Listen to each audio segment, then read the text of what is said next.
Alrighty, I see a few folks piling in here for the live stream.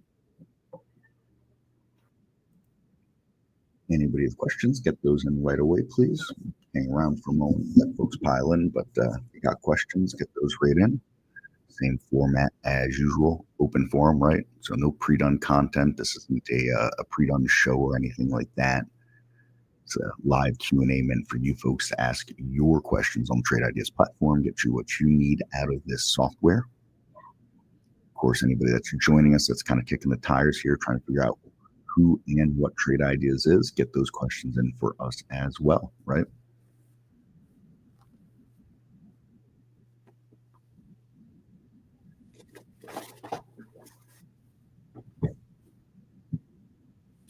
Mito, all right, let's see. Can you show us how to place a 9 EMA and 20 SMA and other common indicators directly on trade wave chart? What settings for colors do you recommend for clarity? I don't have any recommendation on colors. I think that's a personal preference, but to add a trade wave indicator to anything, or excuse me, to add any indicators, we'd right click the chart, we go to indicators, and we'll look for the indicator we want to put on here. So you mentioned EMA, so we'll select EMA. Now we got to select the period. You said a 9 EMA, is that correct? Yeah, 9 EMA, so we'll put a 9 for the period. And we can colors here. So I don't know, let's go with a red for the EMA, I suppose. That sounds good. Actually, bear with me one second because my chart's got stuff on it. Let's get a new chart here. Do this and make it a little bigger as well to see clear. Bear with me, bear with me. All right, nice plain Jane chart there. All right, right click, indicators. Again, we're going to look for that EMA. We're going to make it a 9 period there. We're going to modify that color. We're going to give it a red color for this EMA. Press OK. I'm going to press OK. I'm going to press add. And now, take your sweet time, software.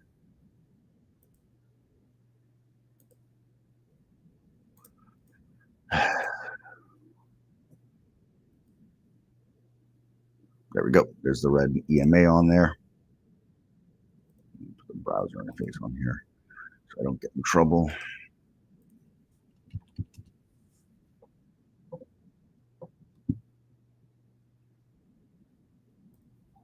And then same thing, indicators, we'll right click. We're going to come back. We're going to look for that SMA. I'm going to make the period. What period started as 20? I'm going to leave it this blue. I'm going to press add. There it is now. We can see it. There's the 9 EMA red, 20 SMA blue. And of course, if we want the trade wave on there, we can add that trade wave. But the trade wave is not a 920, right? And we can see that here.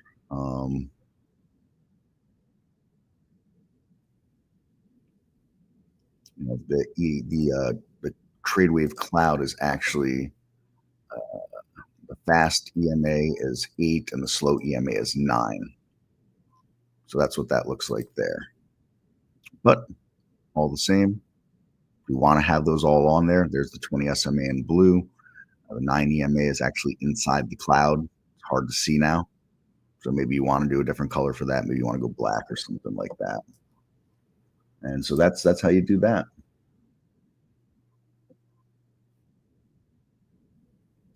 Best way to measure moves. There's no way to measure the move on a trade wave, right?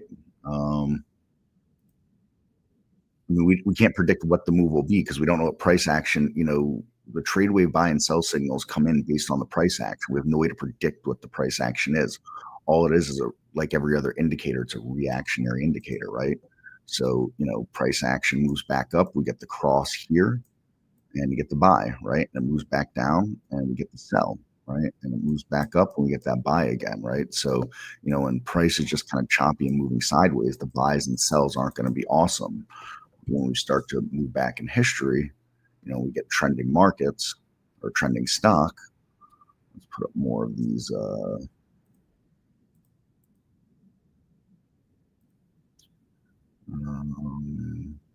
There we go. I want to see more of them. So I can showcase this here. Bear with me while it puts on there.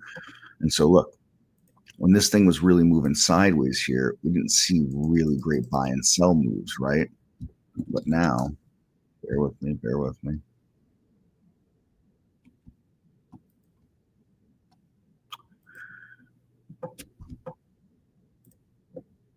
As this takes off here, we get that nice buy and we stay in it the whole way, right? And never, never crosses back down on us again. Another good, let me find another stock that trended nice. Maybe it's just buy itself.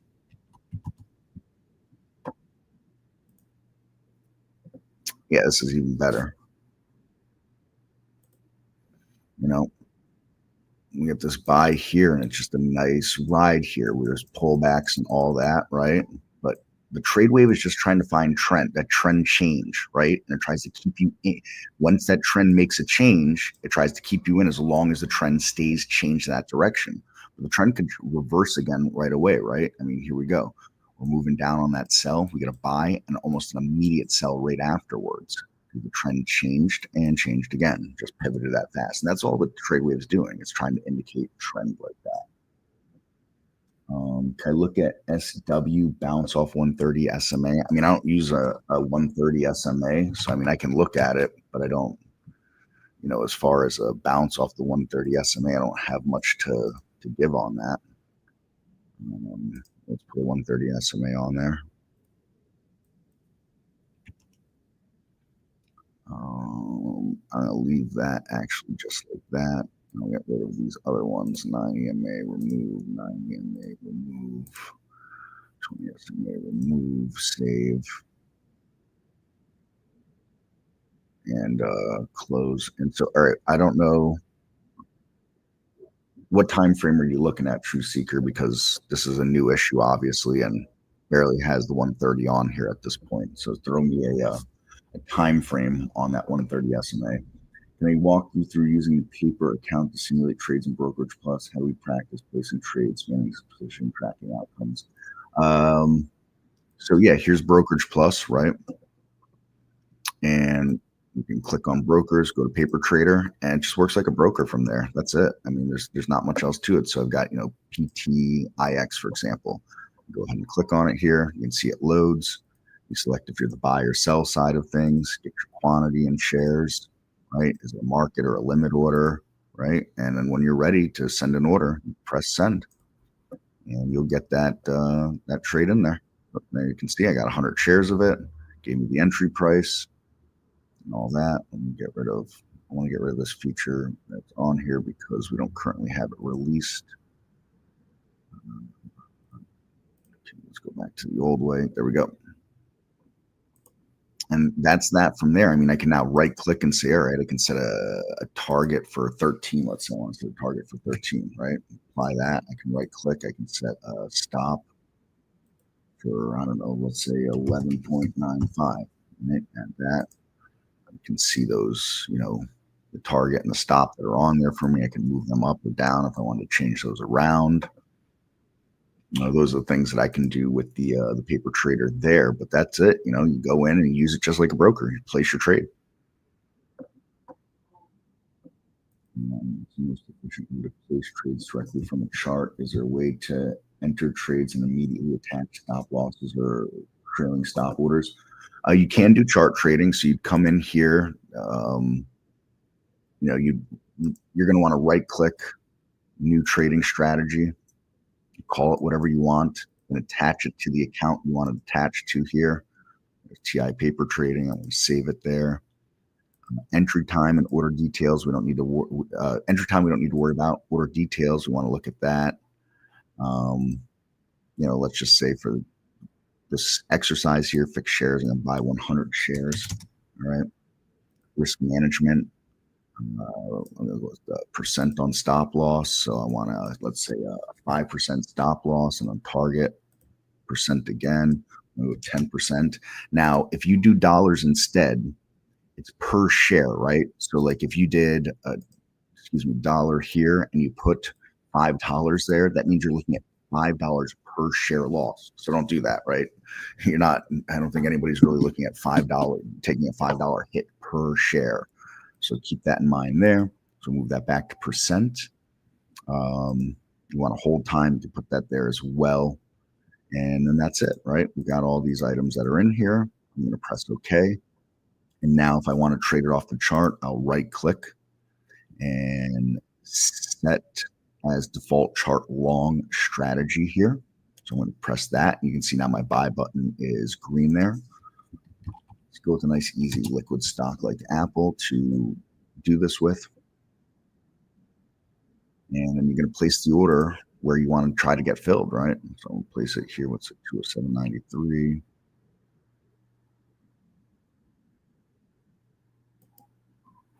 Try to get in the ballpark there. I'm going to drag the order down and see if I can't get a fill.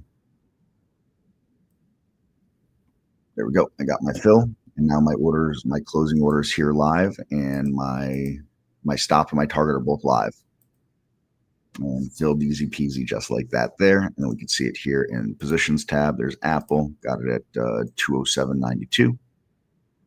And we can see my target, my stop are set right there. I could right click to modify the stop if I want. I can cancel the stop, modify the target order if I want. I can also just click on the orders and have them go out as well. I click on it, press delete on the keyboard.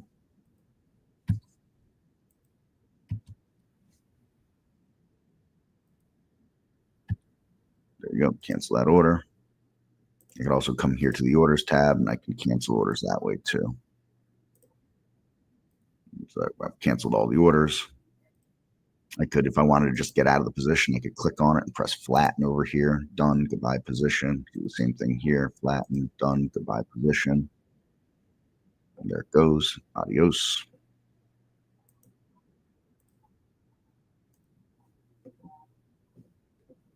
So those are, the ins and outs of that.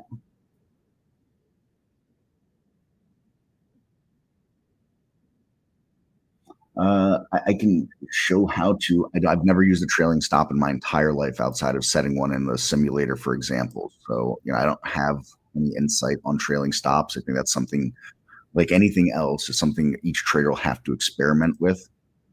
There isn't conditional API. Let's see what I'm looking for. Restriction for trailing stops. I believe you got to go in at a limit order on trailing stops. Bear with me while I readjust this strategy. So I'll come in, edit strategy, risk management. I'm going to get rid of the regular stop. I'm going to put a trailing stop. We'll put it as a percent. I don't know. I'm going to put a 3% trailing stop. You cannot, I repeat, you cannot have a trailing stop and a regular stop at the same time. That's market mechanics. Your broker wouldn't allow you to do that. Can't do it in the simulator, right? You get one stop. You don't get multiple stops. One stop, one target. So now we got the trailing stop there. I'm going to press OK. I'm going to go back to Apple. I just like to work with liquid stocks when I do anything in the sim to make sure I get a fill. Change the time frame to 5 minutes so I can make sure I'm kind of narrowed in here. I'll press buy. Try to get in the ballpark there. Either one. There we go. 8. Order one at 8. 1, 82, 8. Give me a print, give me a fill.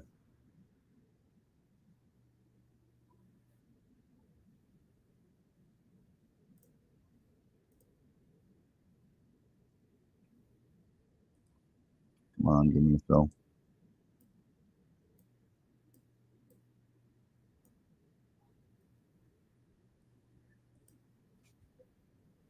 One thing I can't control is fill. There we go, got the fill. Trailing stop is submitted. Target price 228.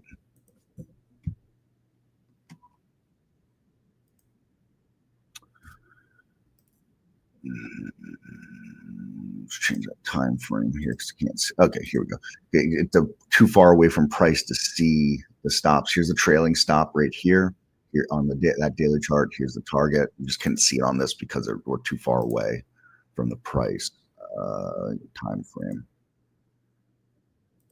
Day. And now, if price starts to really move up, you'll see the trailing stop move up along with it. So that's the short and skinny there. No hotkeys. Um, there's no hotkeys, no instant buy and sell with stops or anything like that. No hotkeys.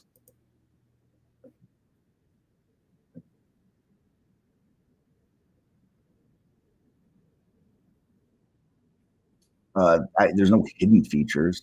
Um, and using it more efficiently, I mean, again, it's very subjective, right? Like, I like to do a lot of back testing and play around with it, right? Other people couldn't possibly care less for back testing. I really like to use compare count windows to help me, if I'm feeling risk on or risk off or want to add to, want to take any positions, you know. Um, Other people don't care for compare count windows whatsoever. For my swing trading, for most of my scanning, I use exclusively topless. I don't use alert windows almost at all. Other people only live and die by alert windows. So it's all about preference, right? Nobody's going to use all parts of the software. I have to know the whole software because I have to be able to support it. But with thousands and thousands of people using the software, there is no two people that use it the same. There, there's no copycats on each other. Everybody has their own ins and outs and things like that. I don't use Brokerage Plus anymore. I haven't used it for a very long time. I don't. I just don't use it anymore. I used to use it a lot, and I just moved away from it for various reasons that are personal.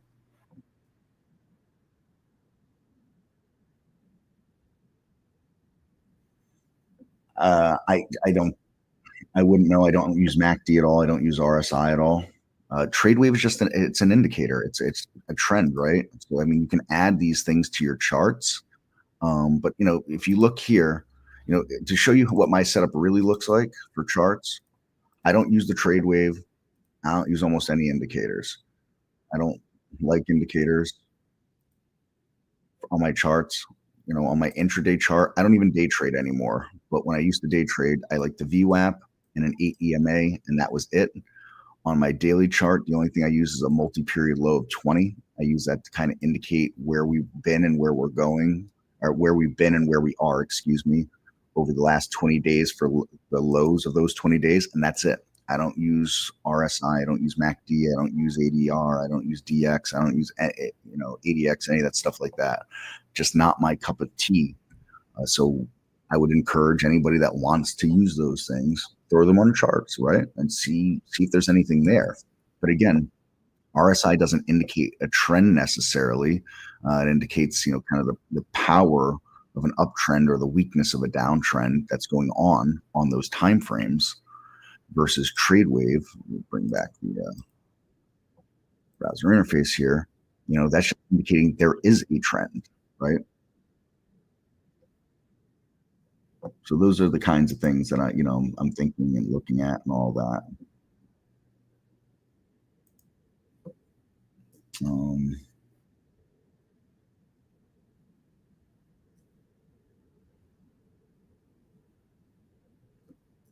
So, I mean, you can see here, I've got today's P&L, and then if I had been carrying positions, it would say the total P&L, meaning the positions that had been carried plus what's going on today. If I uncheck the hide zero positions, you can see, I've added today's P&L on those and the closed P&L, and we can right click, come to columns, right? And there's a number of columns you can add or subtract. On the left side is what you've selected. The right side's the master bank, right? So we can select something and say, I want whatever it is, open P&L, and I can select it and then move it from right to left so that it displays as a column.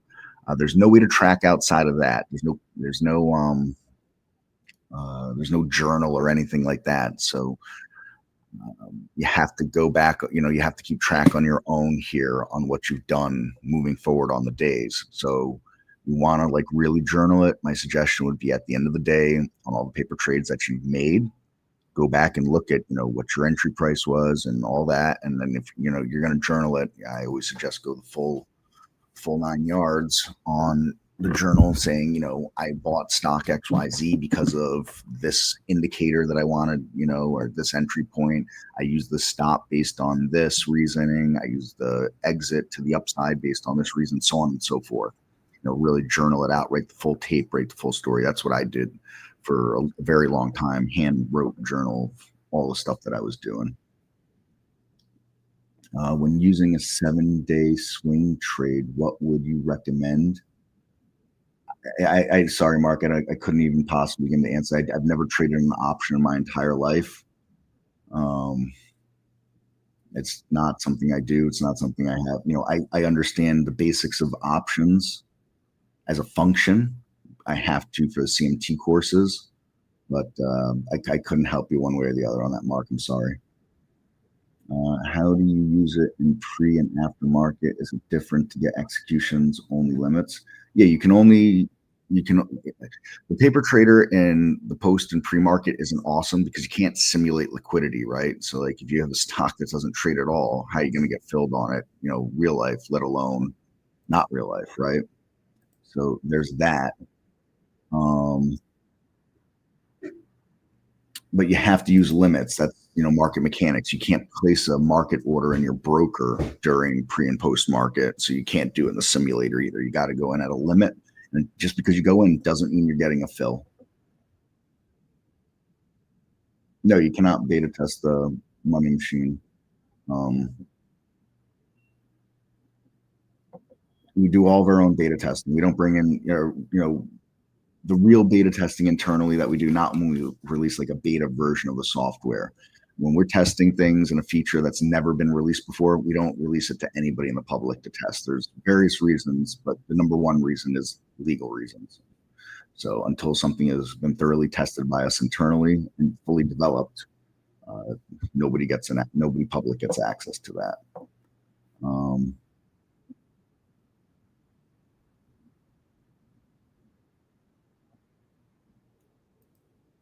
A limit stop is not a stop, though, Jerry. A stop loss is a market order. A limit stop is different. It's not an actual stop. It's not the same. Stop losses are market orders. That's why you can have a market. You can have a stop loss in, and it can blow right through your stop and really put some harm on you. Brokers Plus smart enough to cancel previous orders if you change your mind and place ATM orders. It depends on the orders, right? So depending on how the bracket order went in and how it was filled, you're going to want to check in the orders tab and make sure you cancel anything here, right? Like that trailing stop didn't cancel because of the way I flattened that other trade. And so that's hanging out there until I cancel it now.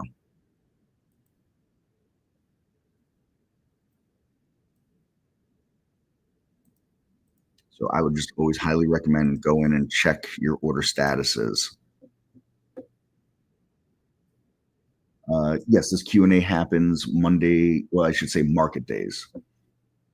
I would say Monday through Friday, but like, for example, next Monday is Memorial Day, and none of us will be here on, we're all off. The markets are closed on Memorial Day. But yeah, generally speaking, outside of market holidays, Monday through Friday. Yeah, Jason, I like to back test a lot. It hasn't really given me anything awesome, unfortunately, but that's life. But I do thoroughly enjoy back testing. You can get MACD and RSI if you want on the charts. Yeah, just again, like any indicator, right click indicator, right? Where's MACD? These are in alphabetical order, so they're there it is, MACD, and you can add that, right? And you can set the periods if you want to change them. They default to be the industry standard 12 and 26 on fast, slow EMAs. And RSI, there you go. That defaults to be the industry standard 14 period. And you'd add it just like anything else. So any indicator you want to add, there's no hidden trick to this. Right click, indicators, bang. What we have is there. If you don't see it, we don't have it.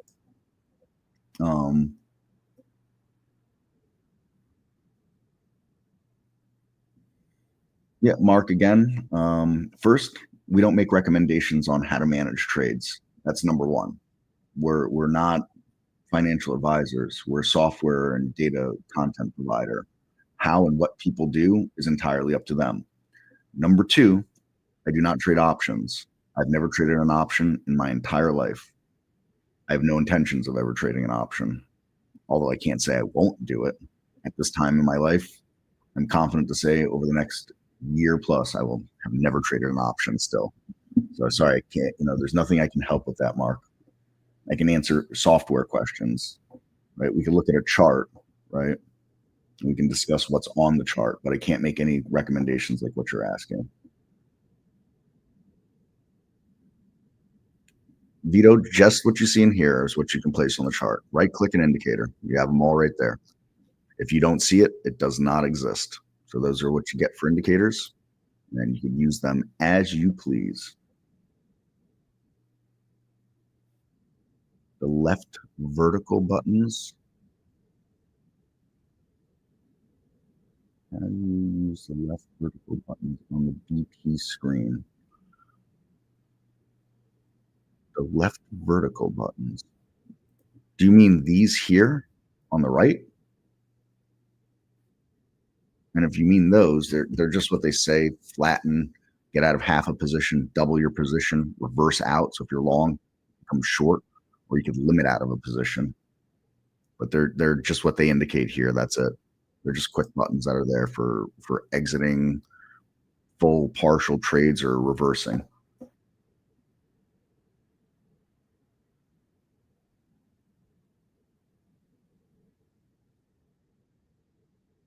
Well, so on these here, you're not going to be like, once the pre-market's done, there's nothing else you can do. If you want to run it during the pre-market, you could right click, come to configure your green data and look for pre-market highs for the green data. Add that, right? And then on the flip side, configure on the red data and do pre-market lows. But I think a big misconception people have is the way you scan and use software or anything in the pre-market and post-market, it's nothing like in the regular market. There really shouldn't be an overlap there. Just less things going on in the pre-market, and by constricting with more volume having to be traded or other filters, you're going to get a lot less alerts. So in the pre-market, you're going to want to be lighter on these things, and during the regular hours, you're going to want to be heavier on those things. But you can do it, like I just showed. Again, right click, configure that green data, add what you want to add, configure the red data, add what you want to add, and have at it.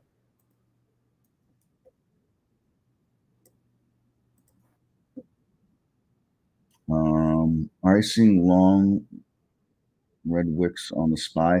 I am seeing a ton of them here on this 15-minute chart.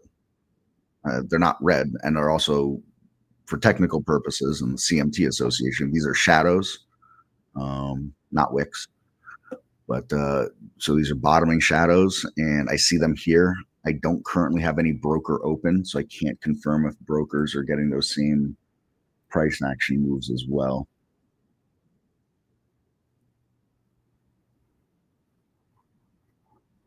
Last price, bid and ask should be the same across no matter what. There should never be a difference in last price, bid and ask across any platform, period. Unless the data is delayed or something like that. But they all have to run through the NVDA books. So it's all there. It's all the same no matter what.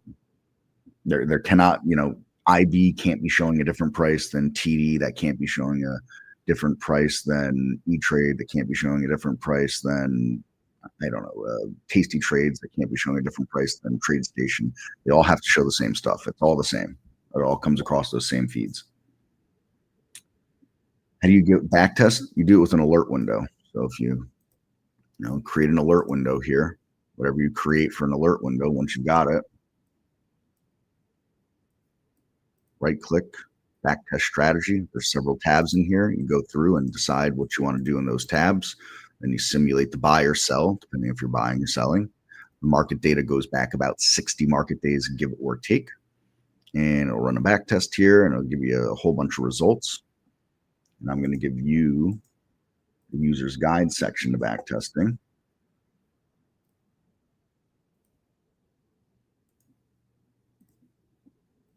So, I mean, that's a quick overview on it. I see lots of questions coming in, so I'm kind of flying through these to try to catch up on everything here. Like, we can always circle back on something if anybody needs or wants. So there's that for back testing. Here's also a very, very long, detailed video I did on back testing. I mean, if you're anybody's truly interested in back testing, like really wants to learn it, make the effort and spend some time watching that video a few times, I would have to say. I put a lot of detail in there as far as back testing goes, and a lot of personal thoughts and from my experience.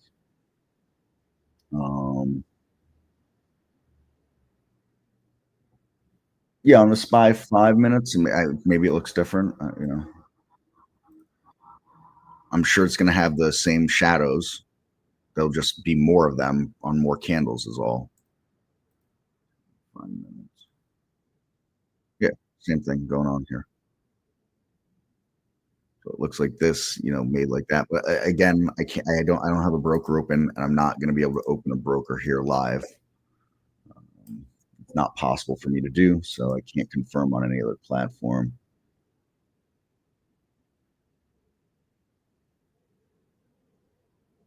Shadows are in TOS as well, so it's not just us. That's obviously across the board, I would say, in that case. For alert windows, yeah, you can have audio alerts, just like anything else. Right click. It's got to be an alert window or a multi-strategy window or a price alert window. Right click, properties, actions, make sure play sound is checked, set up the sound. Really, this, and this, and this, all those top four, they all sound exactly the same. The only real difference is the text to speech, or if you want to use a custom WAV file. I cannot promise that any WAV file you stick in there will work, but welcome, make your best attempt at it.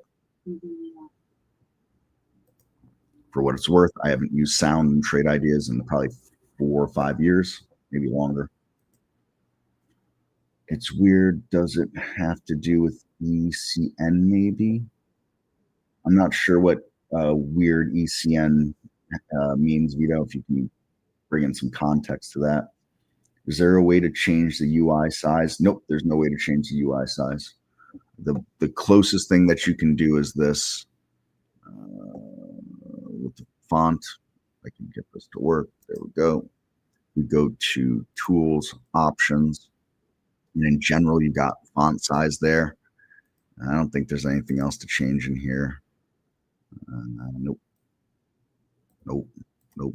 Nope. Nope. Nope. That's it. That's all you can change on that. You can do whatever with your resolution you want with your screen, but I don't know if it's going to have the impact you're looking for. It might. I can't say it will or won't for sure.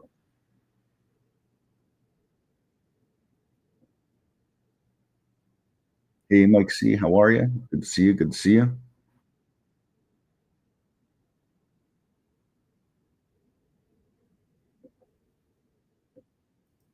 All right. We've essentially caught up. Vito, again, if you can elaborate what you mean by ECN. I'm not sure what you were asking there.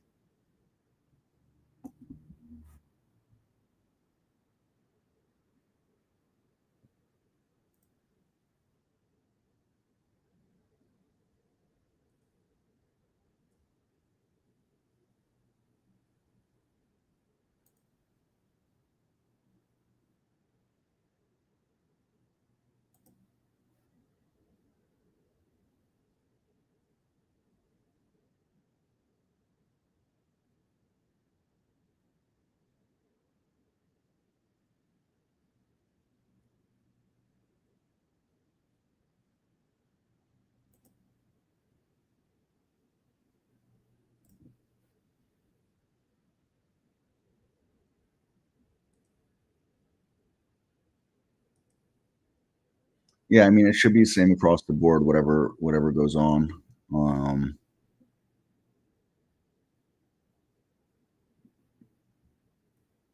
Gotcha. Yep. No, gotcha. Yeah, nobody should have different price action. It should be uniform across the board. So you might maybe reach out to the broker. If you see two brokers showing two different things, ask them why.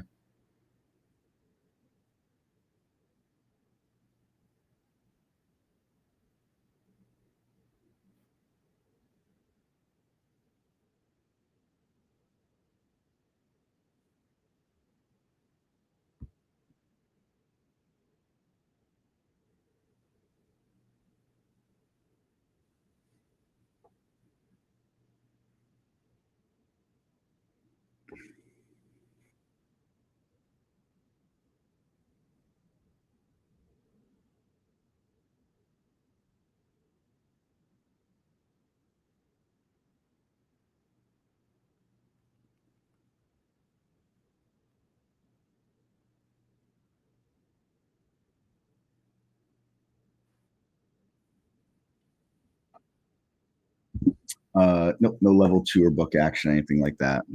Sorry. Just the bid ask, as you can see here. And then there's bid ask filters, some different bid ask filters here in alert windows.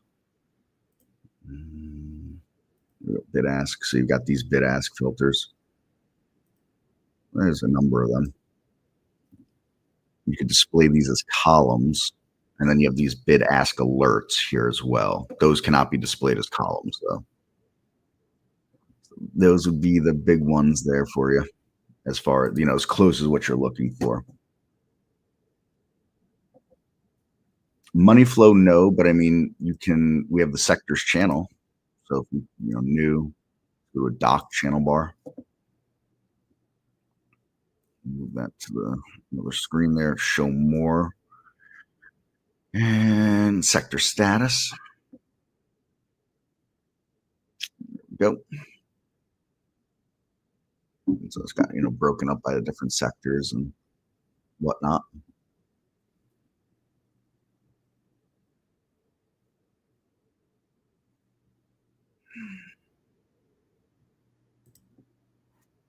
So, you can check sector status in that regard.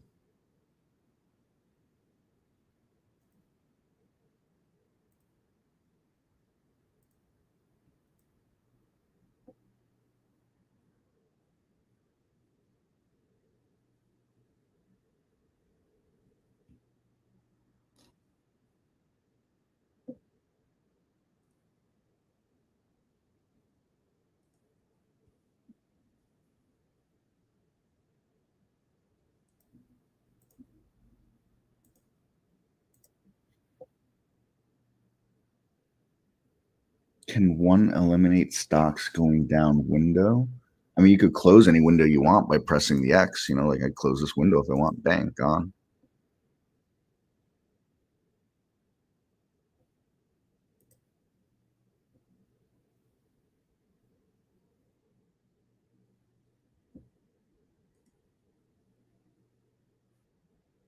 Keep them coming. Keep the questions coming. What a session. Very much appreciate this when people are flying in with the questions like this. So much better than me just droning on about the market. Nobody wants to hear me talk about the market. I don't want to hear me talk about the market.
Thanks, Leo. I appreciate it. And I try to, what I can to get people the best information. I'm no genius at all of this. A lot of trial and error on my end, that's for sure.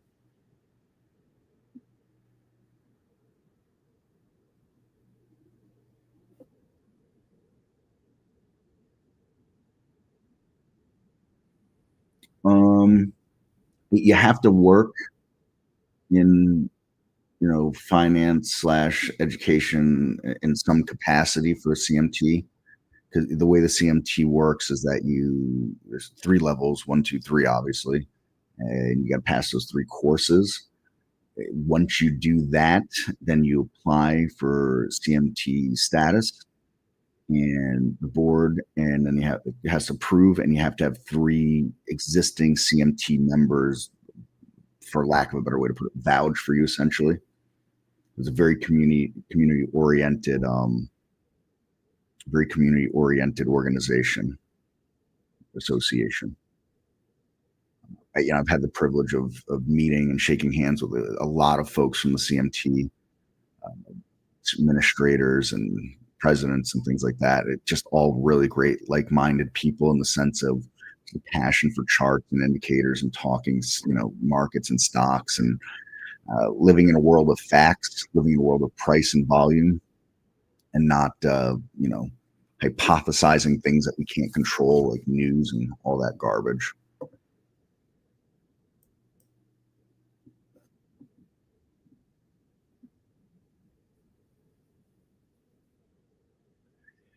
Um, you get out of it what you put into it, essentially. If you're not really looking to learn systems and create trading systems, I don't mean software. I mean, based on, this model of using RSI this way in a combination with this ADX or MACD, DI, whatever it is. That's what a lot of CMT folks do. They create these models and these systems and then test them. And some people put real money to work with them. Some people do everything in theory and never actually do any real trading in them. It's the way it is.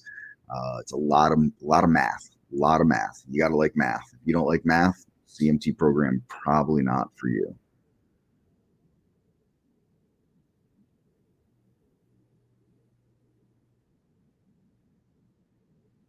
But so, for example, um, like most people, I want to be a day trader. I want to be a day trader, right? Why not? Sounds great.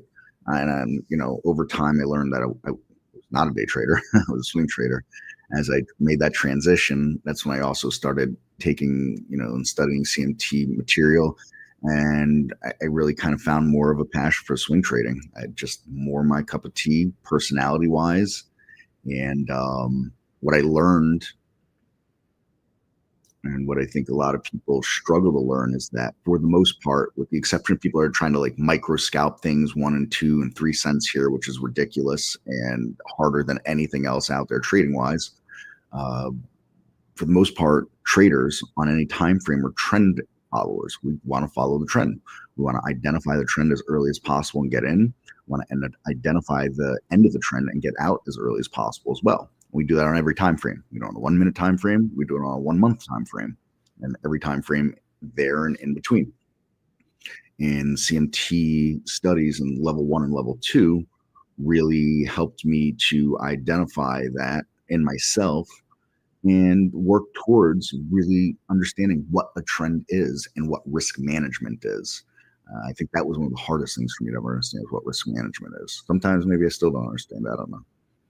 But what I learned was trading is like kind of a nonsense term that I don't care for anymore. I mean, it's used across the board, so I use it. But I think risk management, calling it risk management, is much better and the correct way to really assess what we're doing or what we're trying to do here. We're trying to manage the risk of our money.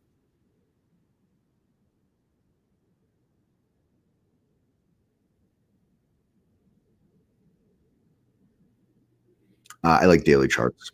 I mean, when I was day trading, at the end of my day trading here, I was 5 minutes and 3 minute charts I started to use, but I leave them up here.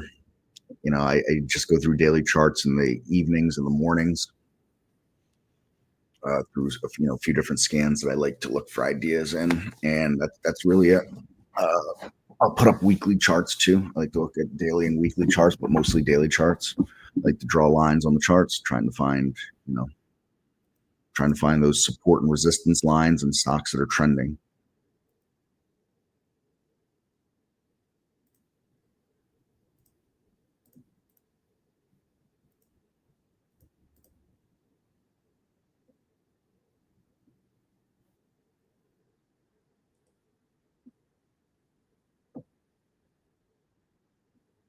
The entire world of technical analysis is subjective, right?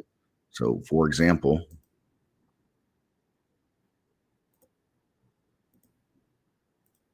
draw a line here.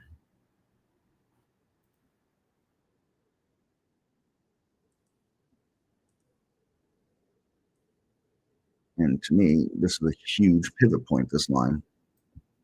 That's what my eye sees. So, that's what I see. Price loves this line right there. Someone may disagree with that and think that that's not really accurate. That's fine. They can indicate what they want with their indicators.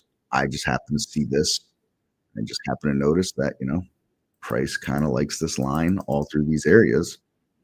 And I don't think it's any happy accident that we saw it bounce up into here with earnings and continue to struggle here at this level. I don't think that's an accident.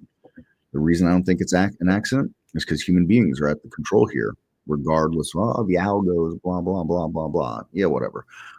It's human beings at the end of the day, and it becomes psychology, right? You've got this area that's been an interest. We make this sell off, and we bounce into it. And there's nothing special about earnings or anything like that. There's all kinds of headwinds and whatnot. So technically, everybody's kind of looking at those same levels and thinking a lot of the same thing. A lot of mob mentality has become self-fulfilling technical analysis. Um, what's his name? Matthew Verdow. Why can't I think of his company right now? I bought the standard textbooks. Um, Wiley, the Wiley books, and then Matthew Verdow Optimal. Optimum, that's what I used. So, like, once you're registered for the exams, if you reach out to Optimum, I can't remember what it is now. Matthew Verdow's company, though. They're like the standard industry. They're the industry standard as far as I'm concerned. Everybody that I know in the last several years that's taken and passed the exams uses his courses to go along with the textbooks. And Matthew's a huge part of the CMT Association. I do believe he has a hand in writing some of these tests. So his practice tests in his course are actually, really good. One of the things to understand about the CMT test is that they design it to be really hard and trick you. And so he does the same thing. I would be comfortable saying that a lot of his practice questions are sample questions out of past CMT exams, recent past CMT exams. They purposely don't make it easy. They don't want people in there that aren't really passionate about technical analysis and are just trying to get, a bunch of flashy letters next to their name. CMT Association don't want people like that. They want people that really care about technical analysis, really want to drive and better that world.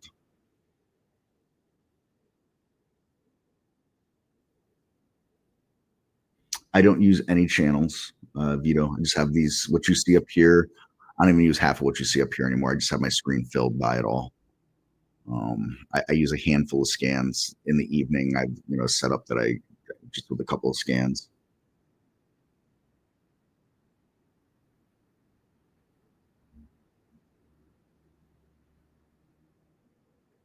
Made me take it more seriously. I'm investing more time and money by doing that studying. It puts me in a more serious frame of mind for doing this. That this is a profession. I like to say, in the past, I used to say it a lot. This is a profession. It's not a job. Trading isn't a job. Risk management portfolio management isn't a job. If you want a job, we can go to McDonald's and they'll hire just about anybody for a job, right? You want a profession, you want to run your own business. That's what trading is. That's what portfolio management is. And someone would say, well, what's the difference? And I would say this: when you want to open your own business, you got to go to a bank and get a loan, right?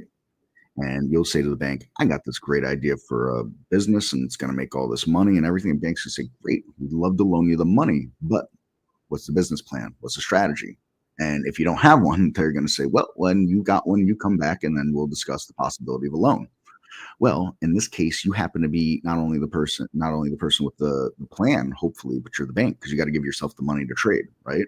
And if you don't have any plan on how you would actually trade, well, why would you give yourself money and risk your hard-earned money to just go run into the market with? That doesn't make any sense. Doesn't make any sense to me. But this wasn't something like I just thought of right away with trading. It took me time to think of things like this. And across my CMT studies, these are things that kind of popped into my head. Not just that, but going to symposiums and other meetups and things like that. So you start to realize that this is, a job. With a job, you just punch in and punch out, right? For the most part, there's not a whole lot else there. Yeah, if you're some upper management positions and things like that, sure. But when you own a business, you're running the business, everything begins and ends with you. That's trading, just going into business for yourself.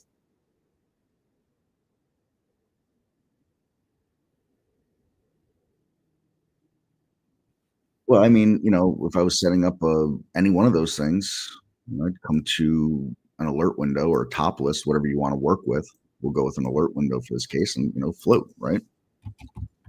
Right. So there we go. Float. I'm looking for low float stocks. I take that indicator, add the filter, and I'd say, low float is subjective. You got stocks that got 8, 9, 10 billion in the float. So what's low float to you? 300 million, 50 million. You know what I mean? So we'll just for argument's sake, we go 50M for 50 million. That would indicate a low float stock, right? If I wanted, relative volume, same thing. Relative volume. Be good if I type that. Relative volume, add that filter. It's a ratio. So one's normal, two's 2 times, three's 3 times. So I don't know, 10 times relative volume trying to scan on, right? Um, average true range again. I'd write it out as average true range. Don't do the abbreviation. There you go. There's your average true range filters. Same thing. Add the filters. If we have it, search it, add it, and then add the values that you want to them.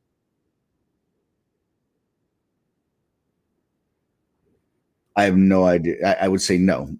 No, there's only like, I don't know, there's probably around 5,000, maybe a little more than 5,000 certified CMTs in the entire world. You can look up the number, I'm sure, but it's not like there's not tens of thousands of charter market technicians. So no, definitely not.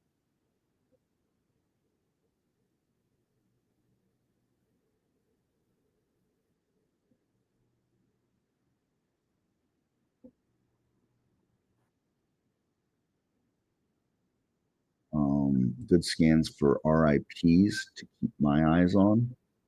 I mean, I have my set of scans that I like to use, and that's it. I don't really deviate from what I do anymore. I've got this scan here that I like that finds stocks that are, above their a good amount above their 20-day low.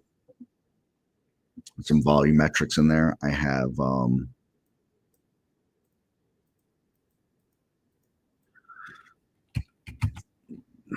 the stock looking for the scan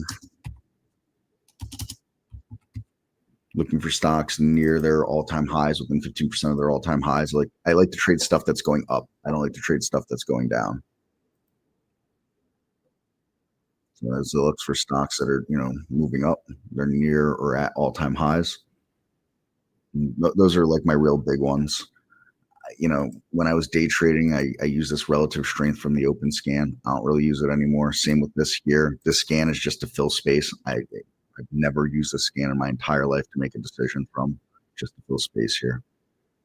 The longer I'm doing this, the less complicated things have become for me. Very once upon a time, someone said trading should be boring. I didn't understand that. Now I do. Trading should be very boring. If trading is exciting, what I mean by boring is like I shouldn't be, I should not be opening a position and my heart should not be racing. If you open a position, your heart is racing, you did not belong in that trade. That's how it works. You should have a very repeatable set of steps to everything you do. Yeah, I can share both these scans here.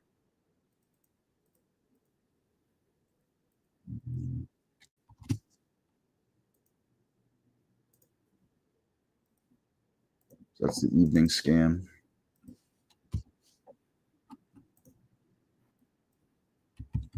Lifetime high scan.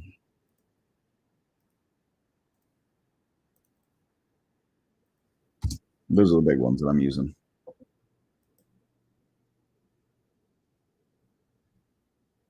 Yeah, you can tie scan to symbols list only. So what you do is first you go to Tools, Symbols List, and create a list. So you call that list whatever you want. Once you've created it, these will all be in alphabetical order. And then you double click the list, add the stocks you want in here, press OK, then click refresh from server. Once you've done all that, then you come to the scan. So in this case, I've got this scan here, my like symbols, configure, go to symbols list, go to add existing list. They'll be in alphabetical order. The ones that you created will say personal in brackets, like I've got that there. And you click on whatever it was that you wanted to add, and you put a check mark in it, and then you set it to only the following lists. If you were excluding, then you would say exclude the following lists. And you could, put multiple in there like that. You can follow multiple lists or exclude multiple lists, and that's it. And that's only the stocks on that scan, if they meet the scan, will alert. If they don't meet the scan, they will not alert. Got to meet the scan to alert.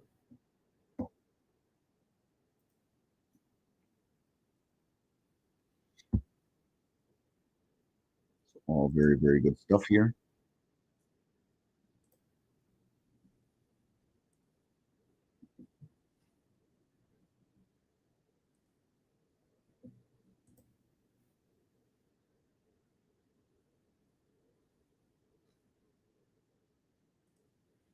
So, all right, folks, I'm going to begin to wind down here. Walk us on out.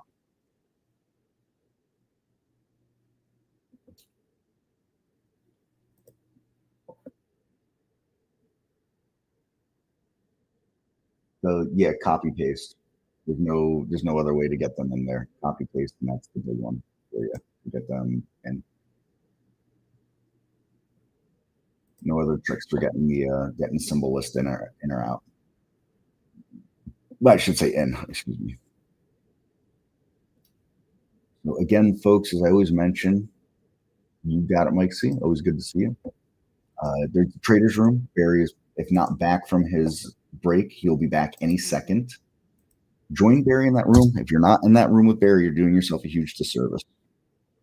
I will not many hills I will die on. That's a hill I will die on. If you're not in that room, if you've got your own trading system and you don't want to be around too many people typing and chatting back and forth, then yeah, I get that. I understand. But if you're still learning the software, you're still figuring your way out in the world of trading, you want to find a solid community that's no nonsense, you want to be in that room. You 100% want to be in that room with Barry. So thank you, Vito. I appreciate the kind words. Appreciate everybody that came in, chimed in.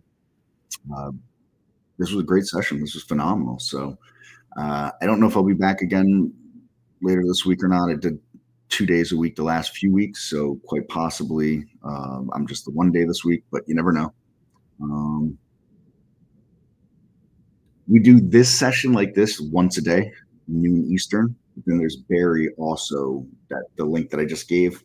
I will I thank you very kindly. I thank you. I'm Chris. I'm Chris Varley.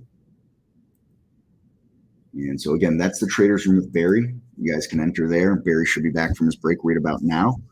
He doesn't do quite the Q&A style like I do, but if you got a question, ask him the question, and he'll do his best to answer you. Barry does a little more trader talk than I do. Barry's a much better trader than I am. So there's all that. Thank you again, Vito. Thank you, Khalif. Thank you, Mike C. Truth Seeker. Appreciate you being here. Who else was around? Who else? Jason. Appreciate you. Appreciate you.